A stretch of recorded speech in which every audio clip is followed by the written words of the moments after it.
Hey. There we go. Looks like we're ready to go. Thanks everyone for tuning in. Welcome today. Thanks for tuning in to the fourth live chat in our new series, The Ins and Outs of Social Learning. With us today, we have the national treasure, that is Steve Hargadon, founder and director of the Learning Revolution Project, host of the Future Education Interview Series, and co-chair of one of my favorite events, Global Education Conference, and the Library 2.0 series of mini conferences. Joining Stephen today, we have, as usual, Dr. Julie Kane, Chief Learning Officer here at Participate, and then I'm Mark Otter from Participate, coming to you from sunny Louisville, Kentucky. Thanks for coming on, Steve. Yeah, it's great to have you. This is like having lunch with your favorite friends. I can't imagine a better time. It's like the reunion. Today's a reunion. Reunion. Are you up in Asheville, Steve? I am in Asheville, where it's a gorgeous day today. Fall colors finally here. Mm-hmm. It is beautiful. Yeah, it's gorgeous here in Kentucky as well. I'm at the Seelbach, which is just like this amazingly cool old hotel. Love it. Oh. Yeah, lots of history. Lots of like old gangster history here. Good. Al Capone used to gamble down in the basement in the Rathskeller. It's amazing. Emulate that. Yeah, Steve, thanks for joining us on the series today. And I think we can jump right into some questions here. But what will happen is we'll kick things off with a couple of questions, and then folks that tune in will share questions, share it through the chat. If you want to tweet it at us at Participate, you can tweet it at us. Jane Violet's on the back end here producing this, and she'll make sure that we have the questions that come in from folks. But just looking for a nice, wide-ranging, lively conversations, which I'm sure we'll have. Cool. Julie, you want to start out? I mean, this is such a great opportunity, I think, for folks that are on the webinar to, we obviously here at Participate are sort of all bought into online communities, but I think often we, forget that these have been going on and have been supported for a very long period of time. And you have been working with online and building online communities of practice for many, many years. And we thought this would be a great opportunity to really kind of take a little bit of walk down history lane with sort of, what is the sort of your relationship to those older online communities, what made them work, because they were really big and very popular, and educators really jumped in at a time when I think some were not always working. So I'm kind of interested in you just sort of giving us just a brief snapshot of some of the online communities that you helped build over the years and some of the components of their design, I think, and what worked about them, and where you see, where we are now, like in terms of how they were sort of foundational to your thinking around online communities, and sort of how it's impacting the work that you're doing now that Mark mentioned in the introduction. I'm not convinced that these online community technologies that we have identified sort of as Web 2.0 aren't actually going to come back. Meaning, we've all seen cycles in ed tech and kind of the history, and they did some things that were really valuable and unique that Twitter and Facebook and Instagram can't really do. And I kind of feel like they're going to come back, some of these core functionalities. Now, at the time, so I remember I interviewed Mark Andreessen and Gina Bianchini from my Future of Education interview series, which was, at the time, was about open source software and education. And the idea is, were we seeing in the open source software movement a way of interacting around knowledge that was going to become more familiar for people in the traditional education environment, like people joining groups they wanted to and helping and participating.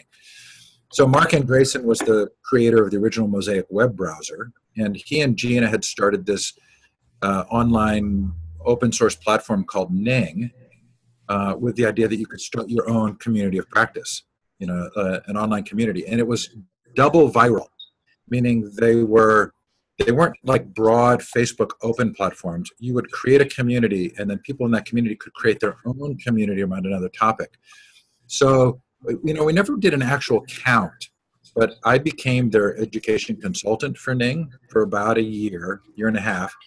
And we think somewhere close to 10,000 Ning communities were started around very specific educational topics. So everything from Latin teachers to medieval literature, I mean, it was just this flowering of this sort of excitement about being able to create a place for teachers to go. Now, I'll back up, maybe a year from when that started to actually take hold. But I looked at a community called Library 2.0. And I was like, oh, this is really interesting. There were librarians and they were gathered. And I'm like, I could do the same thing for schools and classrooms. So the first one I started was called School 2.0. And I don't know if you remember, but ISTE had done this big push on School 2.0. There was the Department of Ed had created a poster on like what school would be like, School 2.0. And it was obviously a riff on the Web 2.0 phrase, this idea of user creation. And School 2.0 just didn't do anything. Nobody really came in. They didn't really want to talk about the structure of schools. But I remember having one of those shower moments. And I'm like, no, it's not School 2.0. It's Classroom 2.0. Yeah. And so I rebranded it as Classroom 2.0. And instantly it felt like immediately people came in. Now, that huge moment was like 400 people. I mean, that was huge numbers because at the time there were about 100 edubloggers. So there were the David Warlicks and the Will Richardsons, and there were these people who sort of had followings within the edublogger space. They were doing blogs where people could comment. What was really interesting was 400 felt like the world came in. Right. No, it's nothing right now. That seems like nothing, but it felt huge and phenomenal at the time. And surprisingly, it wasn't without criticism. Yeah. So there were some people early on who said, this is not just wrong, it's bad. And why do you think, and bad in the sense that of having communities of educators on there? I think, I'm going to be candid here, I think there were people who were used to having their voice be the voice. Yeah. Right, within the community, and they had kind of control. The blog was theirs, and people had to respond to their posts. And this idea that anybody could post is actually kind of breaking Plato's Republic. But it's like there's this idea that no, there's an elite group who kind of are in charge, and you swim in your lane, and there's this noble lie that there's gold, silver, and bronze, and if you're not, if you're bronze, you really don't get a voice. And it was like, no, we don't really want the hoi polloi. We don't want everybody in talking. We need the people who will really guide it. Now, I'm not sure that's entirely fair, but I actually think it's close. Yeah. I think it was a little bit of a threat to those who had the platforms. And before, hey, Steve, I'm just going to pause here 1 second because there might be folks young enough on here. The idea of the 2.0, because now it's like bringing all these memories back. The idea when they said Web 2.0, can you just give literally like 2 minutes of what that meant? Because it's a very big idea at the time. Yeah. What's the name of the guy who coined Web 2.0? Oh, I should know his name. The publisher. Oh, somebody's going to put it. Yeah. But anyway, super fun guy, really interesting guy. But anyway, they were trying to figure out why some companies had survived the dot-com bust and others hadn't. And the conclusion they came to was that people who had built a platform for users to interact with each other were the ones who succeeded. And that was different than people who provided just the content. And so this idea that, Tim O'Neill, so this idea that Web 2.0 was actually when it was a platform for user-generated content. Now, an interesting part of the story is that Ning broke that kind of covenant with the users when they shut down all the free networks that they had allowed us to create, because there had been this thousands to potentially tens of thousands of networks with all kinds of user-generated content that they didn't grandfather. They just removed it from the web. And all of a sudden, that moment was a big moment for a lot of people because it said, you're vulnerable. You can go in and use one of these services that says they're free, but in 5 years, your stuff may be gone. And really, really valuable conversations just went away. Like, so can you tell us a little bit about what you thought made those Nings so interactive? Because, there were many online communities that, I had seen just in prior iterations of my career, and they didn't, right? It still felt like there were just a few voices in the room, and that sort of, that kind of commons or that educator commons just never really materialized. So I'm curious what you think was kind of special about Ning. Ning took the tools of MySpace and actually brought them into the educational arena. Now I can remember, I've laughed about this with Mark, I can remember giving a presentation in Australia on why those tools of social networking were going to be so important to education. Like, instead of friending someone, it was creating a colleague relationship.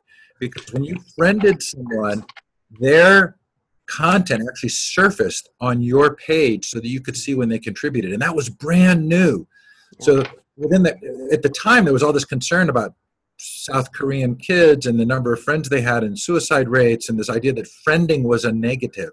But friending in an educational environment was brilliant because you were creating a relationship with a colleague where their content would surface for you. It was like a feed reader. Yeah. Right? So you actually were starting to see the content you wanted to see. So the friending thing was actually a big deal. Having a photograph, having your own page, right? Having a page where you could put content up. And actually, I remember people being really upset about the fact that, a kid would start a MySpace page and their friends would post content that would go on that kid's MySpace page. And it looked like that kid had posted something inappropriate, but it was somebody else who had actually posted it that it showed up on their page. And there was a lot of angst about, well, these kids don't actually have control of what content's up there. But within the context of education, we wanted the sharing of ideas. So you had friending, you had a page where you could represent yourself, like your portfolio. You had threaded forum discussions.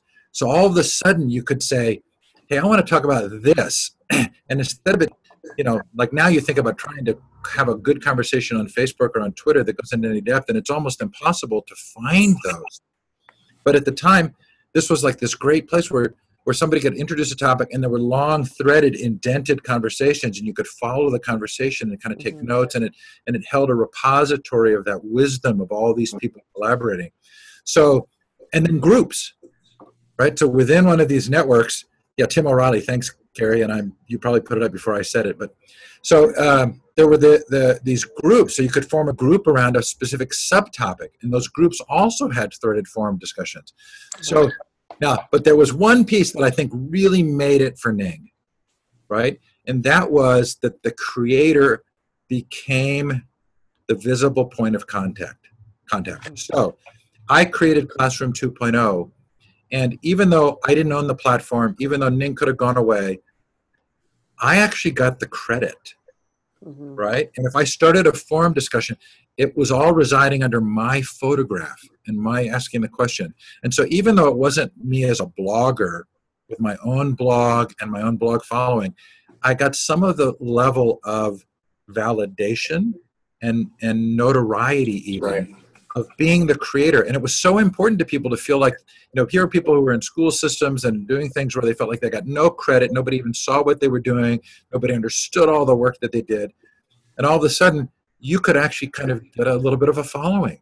And people knew who you were. And I was like, that was so smart. Because people need, your ego needs some sense that people recognize, oh, you actually did something valuable there. I really love that question. I love how you responded. It was like, oh, this feels really good to actually get some credit. Yeah.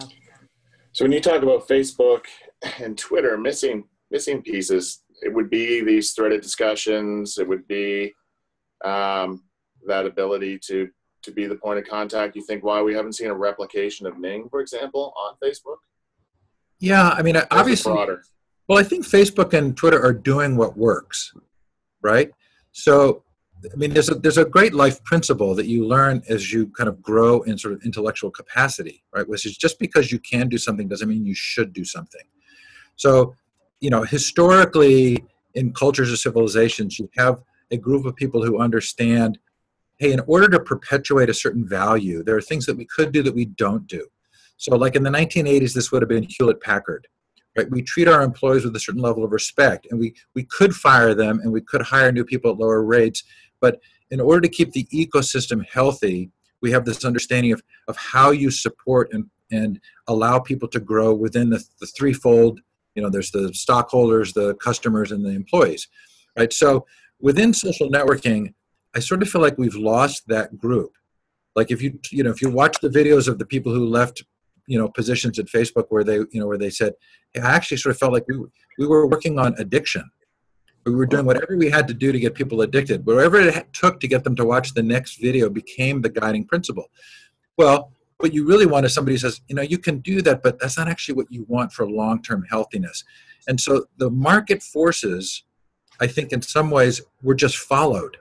And I mean, it's hard to actually kind of pin blame there, but in general, people have followed the way that in which they follow these social platforms. The shallower the platforms have gotten, the more they've spread and become ubiquitous. But then they also have limited lifetimes. And so there's a degree to which there's a certain group of people who will say, in order to have a good conversation, it can't actually be about clicks. It has to be about the conversation. And so then you just hope for little pockets of places where people say, we care enough about the conversation that we're going to find a way to hold it that actually allows you to maintain the integrity of the long-term conversation.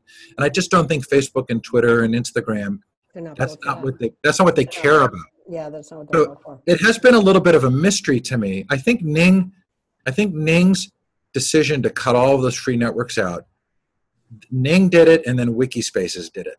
Right.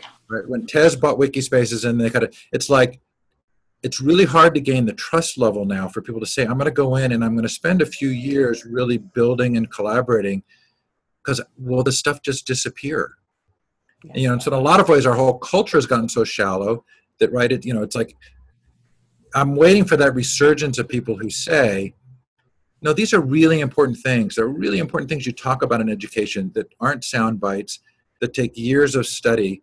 I know there are things that I work on where I've been working on a topic for years, right? I read books about it, I think about it. I mean, I'm like, like media literacy or whatever it is. And it's like, it takes me years to actually to have some sense that I kind of understand what's going on. And I have thoughtful ways of helping people see what I see. And then I have ways of being open to other messages.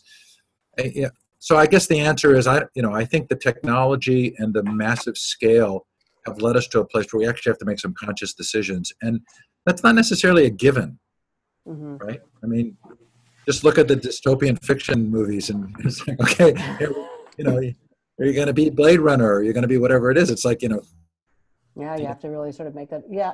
So in your in the work that you're doing now, either with, the sort of the conferences, I mean, tell me a little bit about the decisions to do these sort of conferences and the small conferences. And then given some of the limitations of the tools that are now in your toolkit, right? Without sort of a similar community space like Ning, tell me about those events and how you're trying to really build that community at scale, right? So where 400 was a lot of Ning, sometimes your conferences have attracted thousands, and you have kind of overseen some very big communities. So I'm curious about your thoughts there and how you're sort of making that work.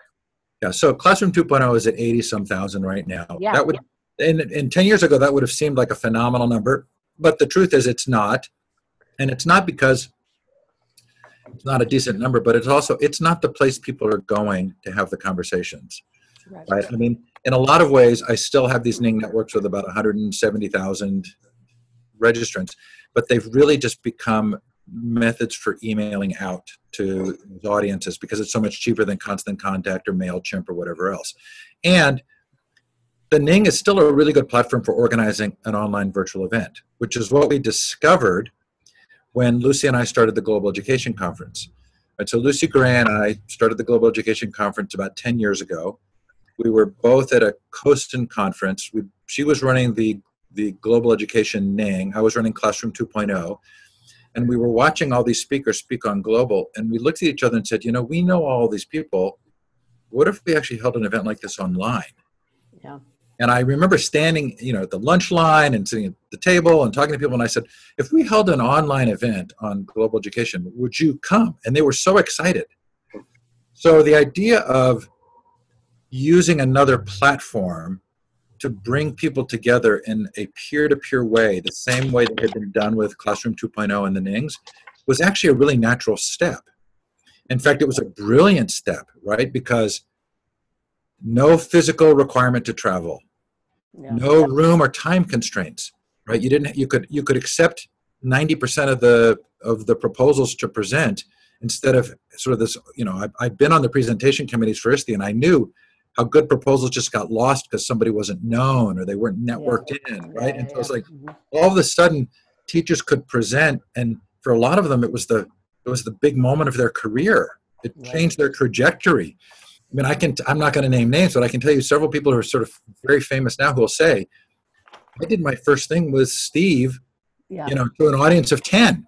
And I was so scared and it was terrifying, but I did it. And then all of a sudden I realized I had a message that I could give out. And it was like, oh, there was this way in which sort of the regular person, the bronze person could become a gold person within the community, right? And so it was a really natural progression. In the first year we did the Global Education Conference, we had over 400 presentations. We had 60-some keynotes. We had like 10,000 attendees. We had people staying up for 2 or 3 days in a row because it was a 24-hour event. And they was like, I can't go to sleep. I'm so excited by this. Now, that sounds so funny to say it now because the energy isn't there anymore. It's like the newness. But at the time, this was this incredible thing to actually connect with people around the globe in very interactive, synchronous, peer-to-peer ways.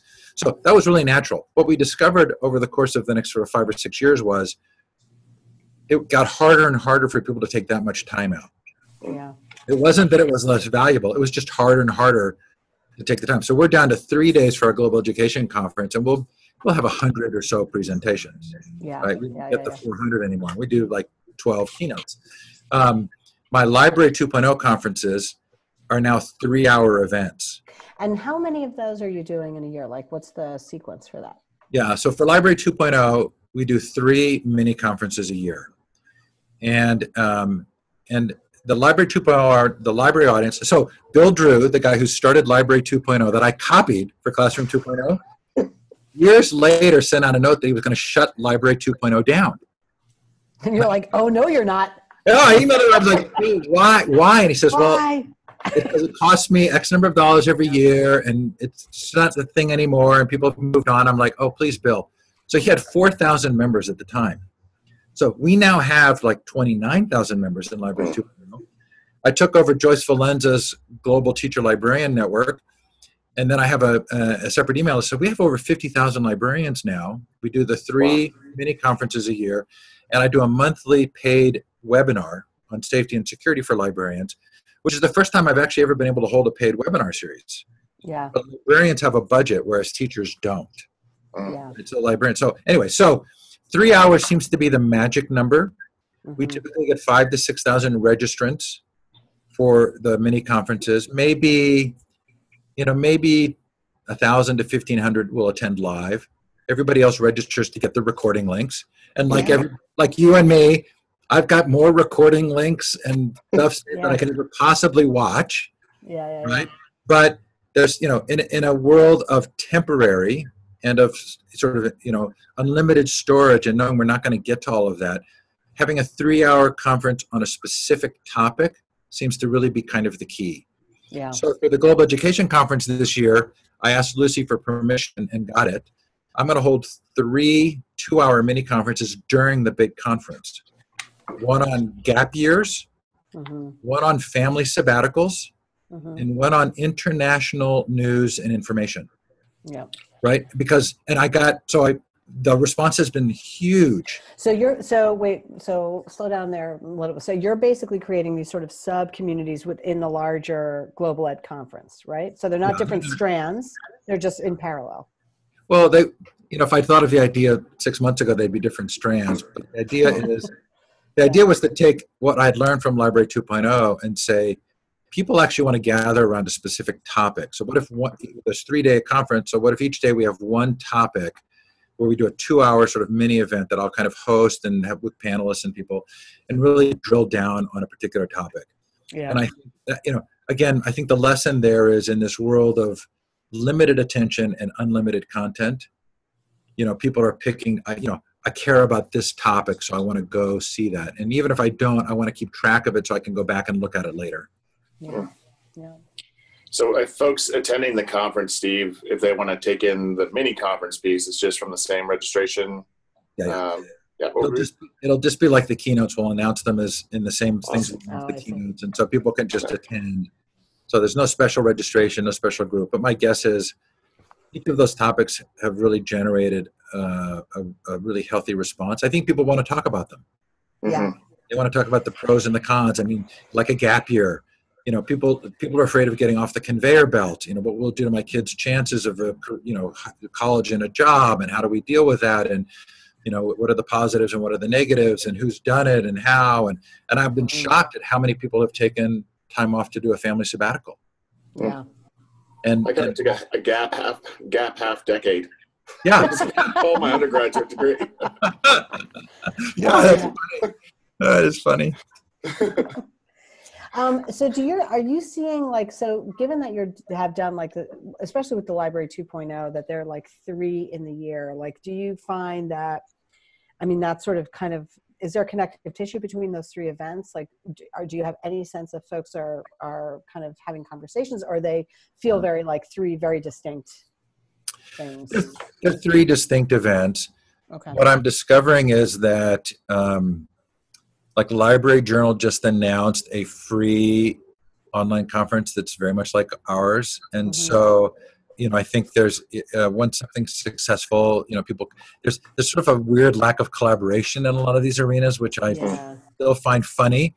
But, I think that it's a good model and people like it. And, who knows how long it lasts, right? Whatever the next iteration is. But, I think we're built to connect, and I think we're built to share ideas. And that's sort of meetup.com. I don't know if you've ever been to a meetup in a city where meetup.com. And that's lost a little bit of its steam in sort of interesting ways. And people are we're trying to figure out, how do we connect and talk about things that we care about in a period of time when life feels so busy. Yeah. And, so we're trying to figure that out. Do you think that's a natural part of the life cycle of a community? Do you think that running out of steam is a little bit of finding a carrying capacity, we would say, in biology, where you grow, it's exciting, and then you kind of level off at the point where it is and hopefully don't drop off? Yeah, although the technology has really impacted those cycles, right? And so, I don't see another technology on the horizon like Ning or like what was Illuminate, became Library Collaborate, that allowed for these large online conferences. I don't see the next technology yet. And, we have this weird thing in science fiction, right? So we portray education in 2 kind of very different ways. It's either the Matrix, where somebody jacks into your brain and they download all this content, or it's like, what was the movie? I can't remember the name of the movie, but anyway, where the students are out in a beautiful wooded field area, grassy area, and there's a teacher, and it's a very Socratic method of teaching. So we have these 2 sort of different ways of thinking about information and knowledge. And so, that sort of Socratic sharing of growth and knowledge, that's based on on a sense that as human beings, we need to go through a generational cycle of learning and figuring things out, and that we care for the next generation. We try and figure out how to create circumstances for them to learn well. The kind of ed techy stuff right now of tracking and monitoring facial expressions in order to get kids, that's kind of based on a controlling model. And I think that cycle is an interesting one to watch as well, because I think that will cycle out. But the question is, what replaces? Is there a technology? Now, so I'm a big fan. I wrote a paper called Modern Learning. And in the history of ed tech white papers, it's been the least read white paper in the history of all white papers in educational technology. Oh, I don't know. There are a lot of them out there, Steve. Congratulations. I know. It's a big achievement. But I wrote it for Acer, and it took them 4 months to approve it, because basically my final conclusion was, the emperor has no clothes, right? We often are just jumping on the bandwagon for technology because there's a budget and somebody said we need to do it. And I proposed an Amish test, which is, you say, okay, what is it we're trying to accomplish? You try out different technologies. You find the one that actually does the thing you're trying to accomplish, and then that's what you implement. And that requires a level of kind of thoughtfulness and care and time that has been a little bit absent in our rush to implement iPads and all these other technologies. And it's produced a sort of large group of products that use all the buzzwords, right, to say they're successful in learning. But do they like it's like Silicon Valley, all these executives sending their kids to schools that don't have technology. Mm-hmm. It's like, if you really think about learning, you actually often make choices to not use a technology. And so there's this way in which I think the online communities, even though they are a technology, they're sort of a richer, less technologically cutting edge place where you actually do share, and you have, but it requires that you have an hour in your day to sit down and kind of think through ideas and the like, and that is a commitment. Yeah. So in your, this is a question coming in from one of our attendees. To piggyback on that idea of online communities, what exactly has worked and what hasn't worked in your experience? Okay, so clearly Ning worked early on, Right. because there weren't any other alternatives, and it was really respectful of the individual. Had all these ways of connecting with other individuals and surfacing content. I think Twitter is working. I don't use it personally, and I don't like the sort of the shallowness of it, but it has really connected people, and it does. People have known each other, and in a lot of ways, Twitter is a sort of a universal address. So your handle on Twitter is kind of if you need to find out something about somebody, are they on Twitter, and then their handle is going to have a link to their little description is going to have a link to their website or whatever it is. I mean, so that's not, I don't feel like that's a negative. I don't feel it's anywhere close to the level of kind of deep thinking that we want to be doing and sharing.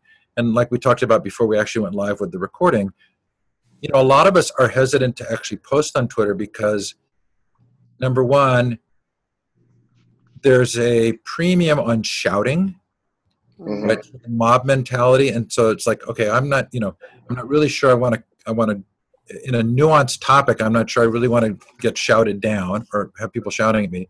But the second is the shallowness of the platform means I don't really want to spend that much time sorting through all the responses, right? So that's why I keep going back to threaded forum discussions. So like, right, I'm holding one right now on the game of school, right? This idea that kids who are really successful in school will tell you that school's a game. They know how to play the game. They know how the teachers work, and it's a game. So it's like the conversations at gameofschool.com now, which is a Ning, that's the kind of conversation I want to have. The two paragraph long response, have you thought about this? So if I'm going to choose to spend my time in conversation, I don't want it to be shallow. I want it to be in the same way that, like, if I go to watch a movie, I want to talk about it afterwards. That's who I am.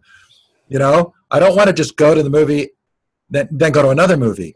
If I go to a movie, I want to spend at least as much time as watching the movie talking about the thing the movie was about. Yeah, I mean, we did. We did some collaboration with this guy at Elon University, Jeff Carpenter. He's done a lot of research around Twitter and is doing some on Instagram, which is kind of a whole other interesting thing on teacher influencers, which is really odd. But the interesting thing about the hashtag research is that they're just not all created equal, right? It's like there are, the EdTech chat is just a giant, who knows what it is. It's not really a community of practice particularly, right? It's a hashtag that sometimes just curates things and people just use it. But then there are these ones that are like SS chat where, there are these sort of deeper conversations, but it tends to really, that one in particular tends to attract the same 10 to 15 people around their live chats, so that is kind of a much more typical community practice where it's like the sustained community, and not always, but it does have this sort of core crew that have built that trust.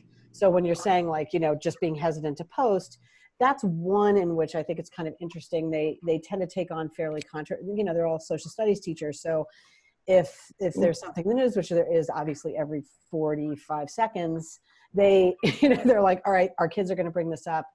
How are you going to talk about this? How are we going to deal with this controversy? And that's one in which I can see, I feel like there's some sustained interaction. And I'm kind of curious, I don't think anybody's done any research on this yet, is what has happened with Twitter with these threads. That's been kind of interesting. So now, people are kind of posting these almost like blog-like thought streams. One of 12, 2 of 12, 3 of 12. Yeah, 3 right, of 12, 4 right. of 12. And I'm just curious. I'm not even sure what my question is, but it was such a change. It's kind of a seemingly big change, but I think it is them trying to address this you know, this sort of feeling like everybody's just sort of skating on this kind of moral outrage surface, you know, that you're just sort of shouting out these tweets. But anyway. So Kevin Kelly wrote a book called What Technology Wants, and that's where I got the Amish taste. You know, and Kevin's a really interesting guy, and I interviewed him for my Future of Education interview series. And oh yeah, I do want to talk about that too. He basically said, you know, technology kind of has its own needs and wants. Like when a technology starts, like an idea, in the same way that an idea starts to grow and it becomes independent of the individuals who hold the idea. So in order for that to happen, right, for a technology to actually have wants, for an idea to have wants and a life of its own, it kind of is a reflection of our cognitive capacity, right? It's like the way in which we treat ideas. And you begin to realize that Ivan Illich was pretty dead on, right, when he talked about the way in which institutions perpetuate the problems they were designed to solve. Because what happens is ideas sort of depend on there being a continued need for the idea. So ideas survive that are good at surviving, right? And they often survive because of our cognitive limitations. And so there's this really interesting moment now where you get people like the guy who was Obama's czar of information. I can't remember his name. Maybe Carrie will know in the chat. But his wife was the ambassador to the UN, and he wrote a book called Nudge, and it was about the sort of the proper role of government in nudging things toward a direction. And you get, you know, like from Edward Bernays on in the early 20th century, you know, from Bernays and propaganda to behaviorism and then sort of mind control concerns after World War II. And you realize there's a really interesting thing going on right now where we're trying to figure out how do you manage large-scale connected societies? Yeah.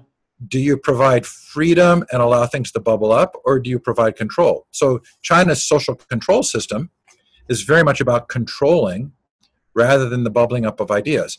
You know, someone like me who says, no, the Socratic method is really important because every generation needs to sort of recreate ideas on their own, would say, that's actually kind of dangerous. And now that we have the capacity to do all this tracking, can we actually make the choice not to do it? Right. Like my father was dean of admissions at Stanford, dean of admissions at Princeton, and chairman of the college board. He was a high school ne'er-do-well.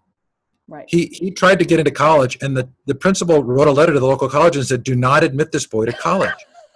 They went and worked he went into the Army for 3 years, and he peeled potatoes, and then he came back and he worked at the local post office nights while he finished college. If he had been tracked in the way that we're tracking kids now, he would never have been able to do the things that he did. So at some point, our generation needs to say, no, this is not okay. Yeah. Inherent in the human condition is making mistakes. And people need to be able to reinvent. And the moment you put this kind of tracking pressure on kids, I'm not sure you're going to like the outcome. You may like the control that it gives you, but you may not like the outcome. Yeah. I mean, we often go to this conference down here, and there was this switch point, and there was this, he's at Harvard, actually, Nathaniel Hawthorne, and Carrie probably heard him speak. And he was actually giving a whole talk around actually Hannah Arendt and social movements, and this idea that, yes, these social movements look incredible, and these technologies have completely supported these social movements. But all of these folks, I mean, look what's happening in Hong Kong, you know, this sort of tracking. And I think this is why Zuckerberg had that onslaught from the congressional hearings, is that Facebook, to some extent, has become a public commons, but no one's regulating it.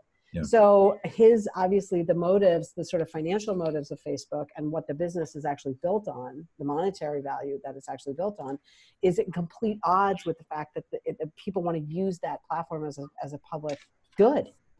And can I go deep here? Yeah, sure. So here's a really interesting thread, right? I live in kind of shallow waters, so I'm sure you don't expect me to go deep, right? Okay, So, I mean, you get, Bernays in the early, he works for Woodrow Wilson, he's Freud's nephew. He creates this idea that there's this invisible group of people who sort of manage. He gets women smoking in 1929. He's behind the bacon and eggs breakfast. He's a brilliant, fascinating guy who uses Freud's ideas of the subconscious to think about how you manage both marketing and government control. So Facebook has a concern about fake news. Facebook goes to the Atlantic Council to produce a report on fake news. The Atlantic Council is retired military and intelligence. Everybody's like, well, why would Facebook go to the Atlantic Council? Okay, the Atlantic Council produces this report on fake news. I'm probably one of the few who actually read the whole report. They don't call it fake news, they call it disinformation. Right. Disinformation is that which makes it difficult to govern. It doesn't have anything to do with truth, it's governance. So then you think, oh, okay, that actually makes a ton of sense. You have high-level policy thinking. I mean, you've got all kinds of groups that think really hard and deeply about how you govern in a modern society. And the idea that a technology could make it difficult to govern, of course that's going to be on their radar. And you realize, oh, this is actually like one of the big historical issues, right? Which is, how do we use these technologies? So Facebook and Twitter and YouTube, they're all based on, Section 230 of the Digital Millennial Copyright Act, right? Which was that because they don't censor content or filter it, they're a public space. So they're not responsible for the content. But then all of a sudden they start actually censoring it. So does that make them responsible? And who makes those decisions? And if you go back to Hannah Arendt, but it's like, read what she wrote and it scares you. Because you realize there's a human capacity to go into mob mentality with people, with certain people making decisions that leads to really troubling things, which is why we study history, and it's why we think about these issues, and it's why we create places for people to gather as peers and talk about ideals and have ideas bubble up, which sort of brings us back to this whole concept of, these wonderful peer-to-peer online communities of practice where people can bubble up and actually think about things. And that's why you have privacy in libraries, right? Because I need to be able to go read a book on Nazi Germany without being called a Nazi, right? There's this way in which we have to protect the next generation. Freedom of thought, yeah. This ability to think freely, because it's such a precious, sort of fragile thing. And it's why I love libraries so much, right? Because it's this idea it's not graded. You go to a library, nobody's grading you. Yeah. I mean, they're giving you a chance to actually participate in the great conversations of the world. In those books are the great conversations. Now, and it's really fun to bring that into actual online communities of practice where you start having those same great conversations. Right, which is, and again, like how you create kind of a trusted space. I mean, I think that the possibility is there, but the intent has to be there to actually create the trusted space, as opposed to sort of letting it sort of spin out. And I'm just seeing Carrie's comment in the chat, which, and I don't know how familiar you are with this, but Carrie's pretty interested in sort of decentralized platforms. And there are a lot of people that are pretty interested in this, obviously, to sort of combat, these sort of platforms that sort of control all of this data. Are you familiar with anything like Mastodon? So these are kind of decentralized. So there are these kind of technology platforms that kind of use a sort of a decentralized place. So like unlike Facebook, where my clicks, my likes, my conversations, everything is all controlled under Facebook, right? But this would like spread it all out, so that the only person that would be in control of all of that data would be the user. Yeah, I love that. The difficulty we have right now is that we've accepted profitability as the number one measure in almost all these markets. And so, the difficulty is someone staying the course when it doesn't become the next big profitable thing. Yeah. How do you do that? I think it's that sustainability. I don't know. Yeah, I'm definitely going to look, and Carrie put the link in the chat, Steve. So I'll awesome. We'll share that out. Yeah. So check that out. But I agree. I think it is a sustainability. I mean, I certainly, as we think about it, even participative, trying to build these kind of online communities where sort of more sustained interaction and learning and social learning takes place. I mean, I think we're thinking about that all the time, which is how to really ensure that we persist, so that, like you said, like when Ning kind of collapsed and then everybody's things got lost, like how can we really prevent that from happening?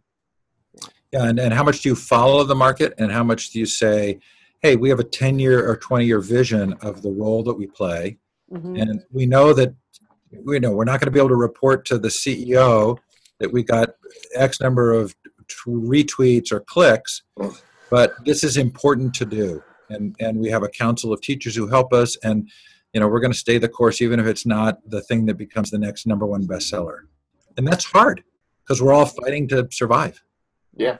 I think it's interesting, a month or so ago when the Business Roundtable came out with this idea, not really didn't come out with an idea, but put out a statement saying, for the last, since the 80s, we've really been playing this tune, which is, we have a fiduciary responsibility to maximize shareholder value. right?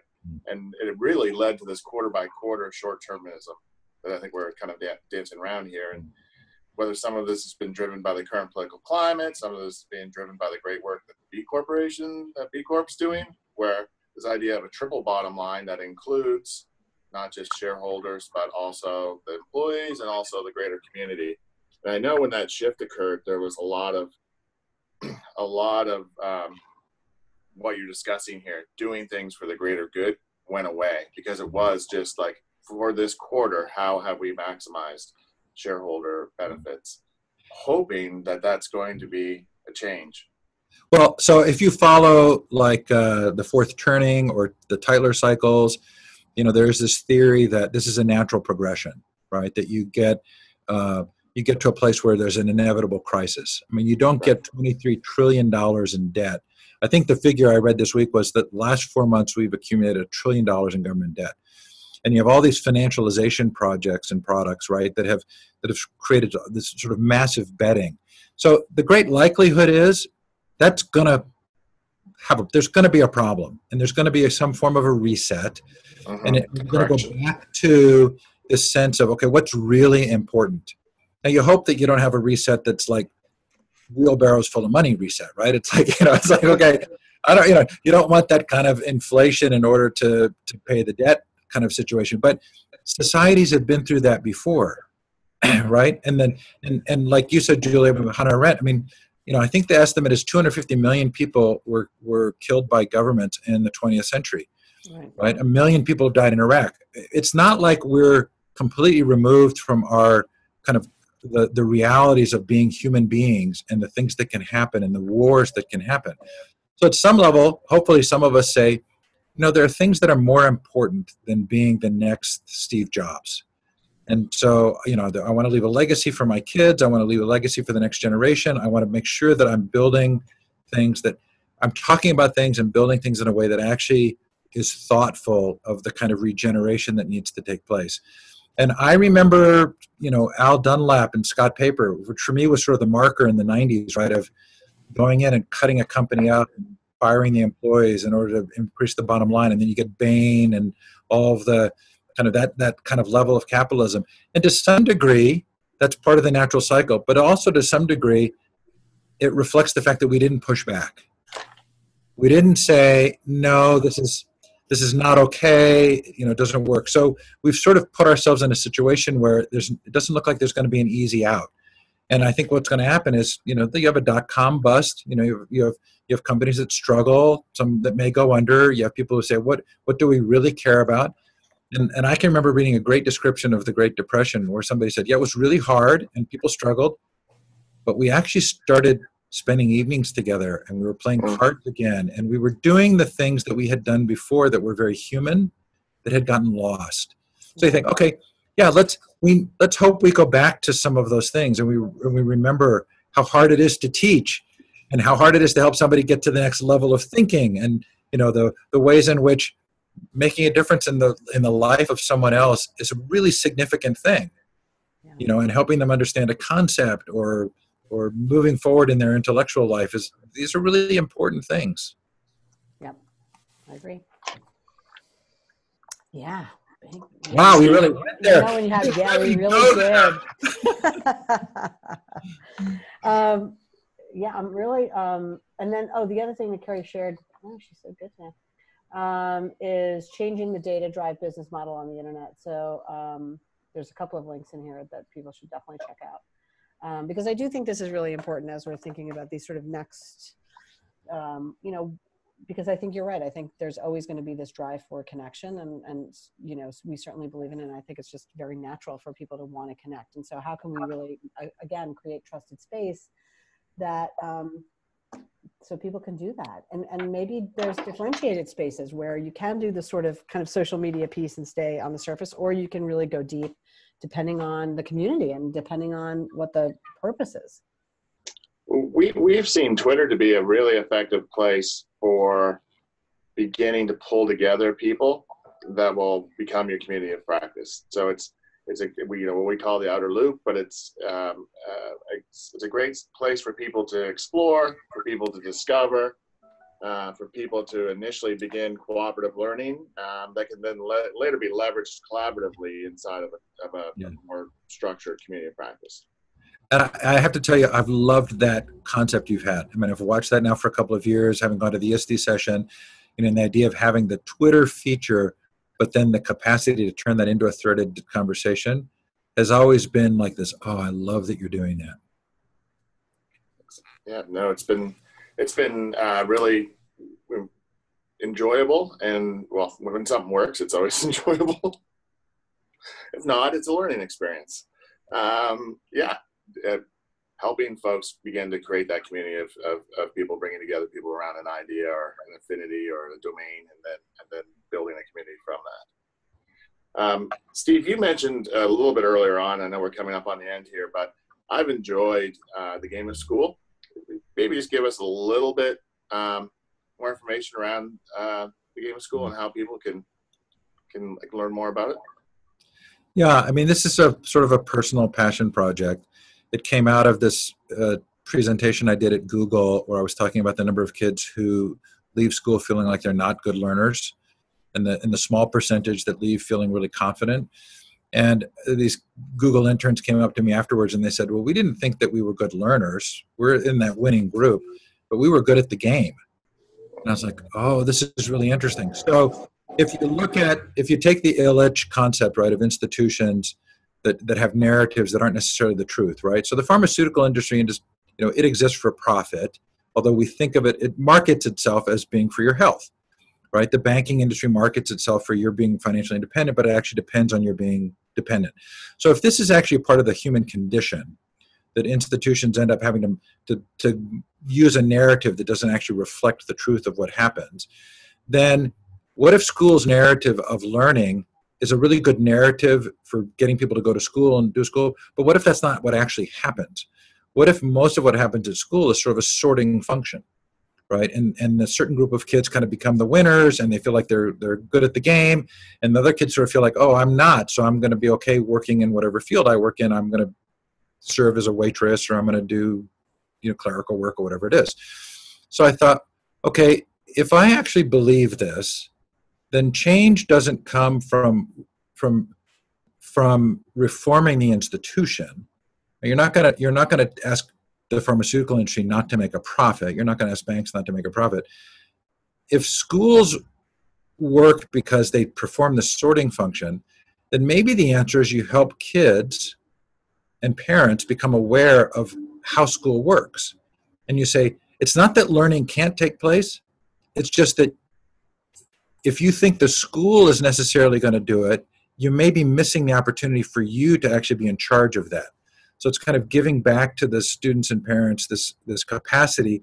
Now, you're educated people, you've had kids go through school, you know the impact that a parent has on a child, because when a child fails or they struggle or this, a caring parent or family helps them through all that, right?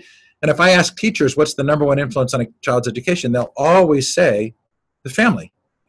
So it's like, okay, so how do we actually help the families navigate this system and realize that there's winning at the game of school, which is getting the good grades or getting into college, and then there's really winning, right? And really winning is becoming a good learner, becoming self-determined, having agency in your life, to be able to figure things out and to figure out how to be a self-learner.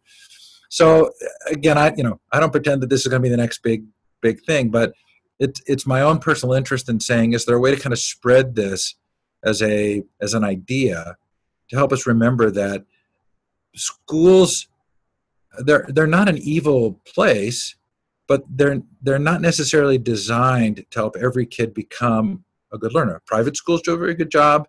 Some schools do a really good job, but most schools, they're actually kind of more like kind of a conformance teaching place. It's the teaching you the rules of society, teaching you to become a good employee, teaching you what's going to take to be in the world. And so if you leave discouraged, that's not necessarily, it's an unintentionally bad outcome. And so trying to help people understand how to navigate school. So it's gameofschool.com, and please feel free to come on and join us, and we're having some good conversations. Not a big group yet. Oh, you're muted, Mark. I had to mute the air conditioning in this hotel is a little bit loud. I've enjoyed the newsletter piece that comes out from that. It's been a great read. And before, and I know again, and then just to plug the sort of future of education, can you give us a similar, you've mentioned it a couple of times over the past hour, but I'm curious about that in terms of what you're sort of exploring there. Well, so I'll probably start doing interviews again, kind of on this concept of helping kids play the game of school. Mm-hmm. And I've got a number of teachers I've really connected with and book authors and kind of use that angle, but I'll sort of resurrect. Future of Education was about 400 interviews on education with lots of famous people, including John Taylor Gatto and Ken Robinson and Seth Godin, and then lots of just sort of in the trenches folks. Again, an hour-long interview became kind of more than people really wanted. Yeah. but podcasts are back in, right? So I'm gonna try again. Yeah. I'm gonna keep that going, but just a little bit of different focus. Yeah. Okay. Awesome. Well, Steve, if folks wanted to get a hold of you, reach out to you, what's the best way to go about doing that? Yeah, stevehargadon.com. So Steve, HARGADON.com, or steve@hargadon.com, or steve@learningrevolution.com is easier to remember. Nice. Because we're doing a learning revolution, right? We're trying. As with all of the articles, books, links, people that we mention here, we'll put them in the show notes afterwards for people to grab. But yeah, Steve, I would say that we could do this for hours because we have done it for hours. But couldn't thank you more for joining us today. Yeah, thanks a lot. It's really great to talk with you. One of my favorite conversations to have. Sure, appreciate you guys. Yeah, we appreciate you, and thank you, Jane, for doing all the things that keep things running here, and thank you everybody who submitted questions. Thank you everybody that showed up to listen today, and if you registered and didn't, hopefully you'll listen to the recording. We'll get the links to the recordings out on Twitter at Participate. And then you can get a hold of Julie Kane if you would like to, at Julie Kane on Twitter. And I'm at Mark J. Otter, or Mark J. Otter. You can find more information about Communities of Practice at participate.com. And I hope everybody has a wonderful day. Thank you again, Steve. Thank you. Take care, my friend. Bye, everybody. Yeah. Bye-bye. Bye.